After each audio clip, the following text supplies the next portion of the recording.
À présent, nous intéresser à cet autre sujet parce que là également, eh bien, on dirait que ça glisse, hein, les interrogations fusent de partout, les gens se demandent, parlent plutôt de la méthode ou la forme employée par les nouvelles autorités concernant la récupération des domaines de l'État. Je le rappelle, la cité des douanes et la résidence 2000 ont été fermées hier. Eh bien, les occupants et tous ceux qui y travaillent ont été sommés de quitter les lieux. Chers amis, hein, beaucoup parlent, beaucoup condamnent la méthode. Est-ce que vous pensez également la méthode est biaisée? Évidemment que la méthode est biaisée. On n'a pas besoin en fait d'être un professeur de droit ou un juriste de Sorbonne pour comprendre que la méthode employée par le CNRD est biaisée. Depuis le début de cette transition, ce que tous les Guinéens disent évidemment, c'est de faire comprendre au CNRD, nous sommes avec les mesures que vous prenez, nous sommes d'accord pour la réforme, pour la refondation, mais mettez-y la forme. C'est ce qui a toujours été demandé au CNRD, il faut y mettre de la forme, parce que c'est important. Lorsque la forme est biaisée, vous faites finalement d'un coupable une victime. Et ce qui est en train de se passer avec ces expropriations, dénote encore une fois le fait que peut-être ces messages ne sont pas entendus. Parce que le CNRD lui-même avait sorti un communiqué. Évidemment, on est d'accord tous que quand un bien appartient à l'État, il peut le reprendre. Il en a le droit. Même quand il ne lui appartient pas, c'est privé, vous en avez la propriété. Quand l'État veut pour des questions d'utilité publique, il peut vous le prendre. Mais tout cela se fait avec le respect d'une certaine procédure. Ici, il s'agit de biens qui appartiennent à l'État, dont la gestion a été transférée à des privés. Sur la base de contrats signés avec l'État. Étant donné que l'État, c'est la continuité, lorsque vous venez, vous ne pouvez pas remettre systématiquement, catégoriquement et immédiatement en cause les contrats qui ont été signés par vos prédécesseurs. Alpha Condé a tenté de le faire. On a vu ce que ça a coûté à la Guinée, plusieurs millions d'euros pour des procès avec des sociétés minières au niveau de l'international.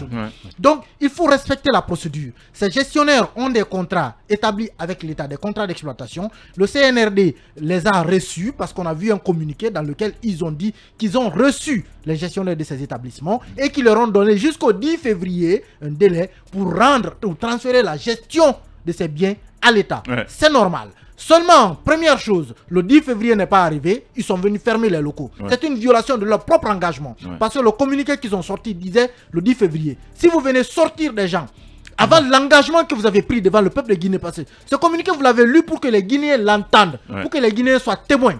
Si vous ne le respectez pas... Peut-être qu'ils sont trop pleins de dates. Non, le communiqué est clair.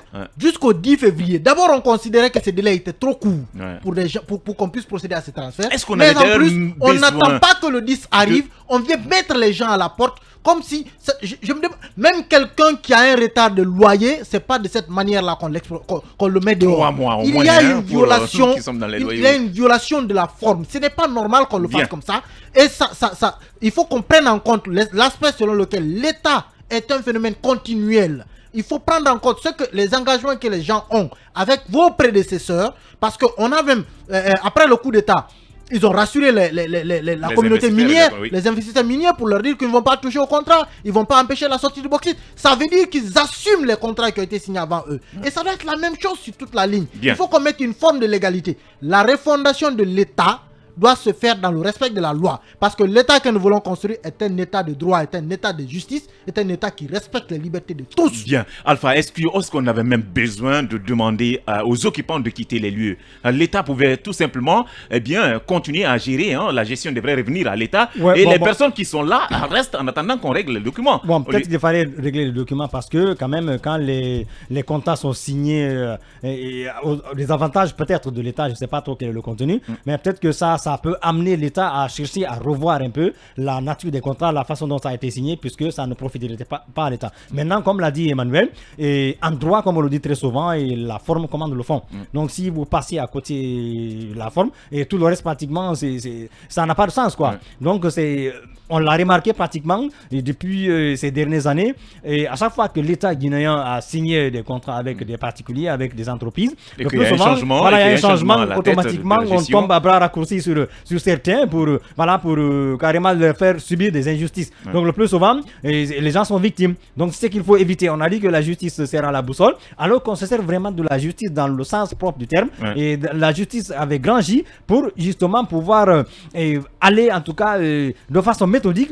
Et il faut être procédurier. C'est un peu ça. Donc l'État doit s'entourer de toutes les précautions pour justement ne pas commettre en tout cas des impairs en tentant de reprendre ce qui nous revient de droit. Parce que ça peut arriver. Et comme l'a rappelé Emma, ça peut nous exposer à des poursuites, à des condamnations à l'international. Ce qui n'est pas une bonne chose. Est-ce que ça ne va pas aussi décourager les investisseurs? Parce qu'à chaque fois quand vous venez, vous signez un contrat avec un gouvernement et puis à changement directement, on remet en cause tout ce que vous avez signé alors que vous avez investi, vous avez dépensé. Est-ce que ça ne va pas décourager aussi les investisseurs?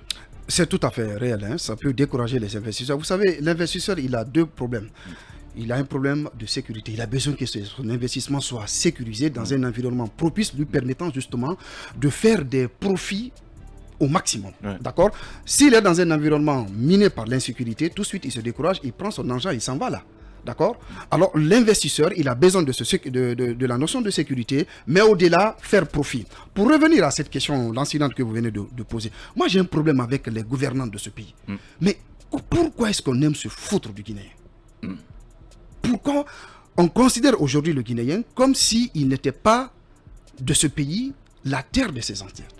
Comment peut-on venir déloger des familles de la sorte? Les considérer comme si c'est des sous-Guinéens? Ça me rappelle même les douloureux des événements de 2019 du côté de Kaporola et de Kipé-Dimes. Donc moi, je faisais partie de ce lot, parce qu'à l'époque, j'habitais vers Kipé-Dimes.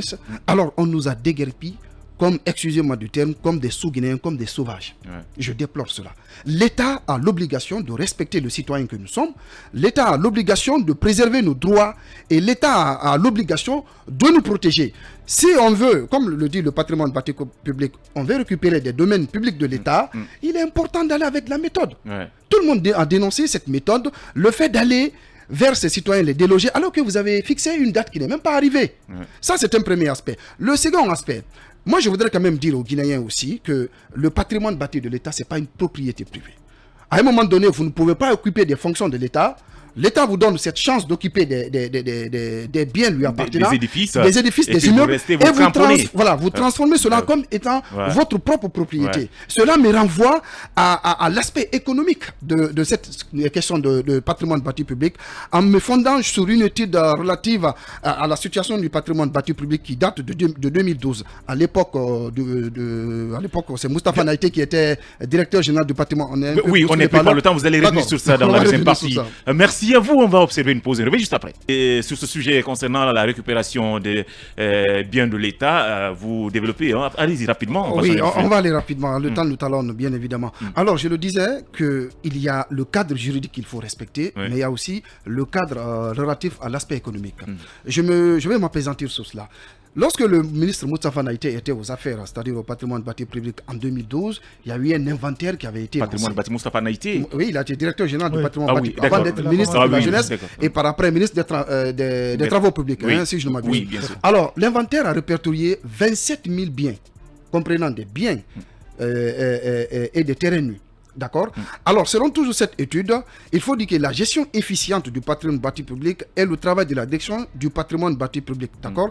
Les populations avaient en tout cas fait une sorte de confusion entre biens de l'État, mais aussi biens de propriété. Alors que les deux là ne sont pas de pair. Alors, la gestion efficiente du patrimoine bâti de l'État peut rapporter gros à la direction, à cette direction, mais aussi aux recettes publiques de l'État. Tenez-vous bien, en 2012 par exemple, la direction a fait une recette de plus de 8 milliards de francs guinéens, soit près de 1,2 million de dollars. Donc ça, c'est une manne financière importante qui peut permettre à l'État de faire face à ces politiques de développement économique. Mais par contre, l'État dépense combien en termes de location, parce qu'il y a de ces institutions où disons... C'est là tout le problème, parce que autant l'État a des biens, mais il continue de loger des départements ministériels dans des structures privées. Vaut mieux les récupérer, quand vous prenez par exemple la cité chemin de fer, vous savez, c'est une cité qui a été construite à l'époque du général Lansana Conté par le puissant homme d'affaires Santilo. Guido Santolo, voilà, Guido Santilo, d'accord. Alors, quand vous prenez uniquement cette cité chemin de fer, eh bien, pour le compte des 17 immeubles de la cité dénommée cité chemin de fer, la direction du patrimoine a récupéré un total de 14 milliards, soit 2 millions de dollars depuis la réquisition de la cité à l'époque.